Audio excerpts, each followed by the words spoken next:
It's very fashionable right now in education for teachers to be super focused on how they start class.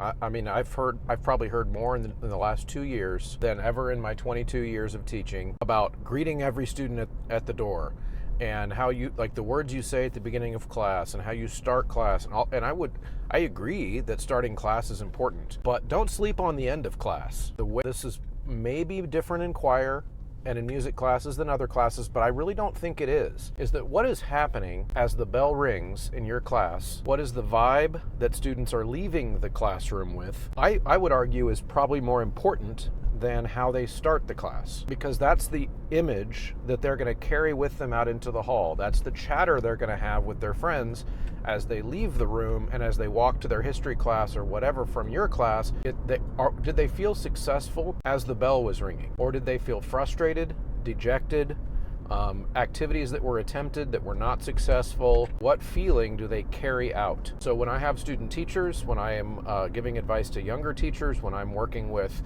folks on my Patreon and the consultancy tier that I have there, this is one of the things that we talk about.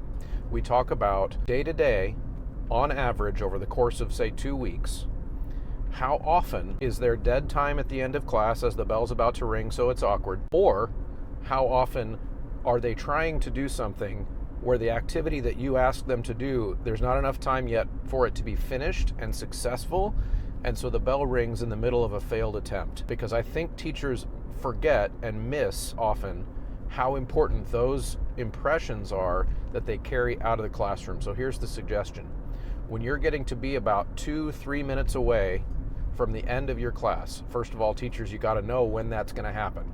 That's got to be like internalized. I'm not perfect. I goof it up all the time. Sometimes I release the kids at the wrong time because I've got the wrong bell time in my head. But the point is, I've always got a bell time in my head, even if it's the wrong one. Okay? Because I wanted to look about 2 or 3 minutes out, and even if I had a different rehearsal plan or a different class plan, different curriculum plan, 2 or 3 minutes out from the bell ringing, I am making an in-the-moment decision about what are we going to do now that I think we can do well in about 2 minutes. The activity can culminate and they can walk out of the room high-fiving each other because we just kicked ass. That's what I'm thinking about as the bell's about to ring, and I would encourage teachers of any subject to consider that as part of your classroom management and culture building routine. Beginning of class, shaking hands, high fives and stuff, that's all important, but don't sleep on the end of class.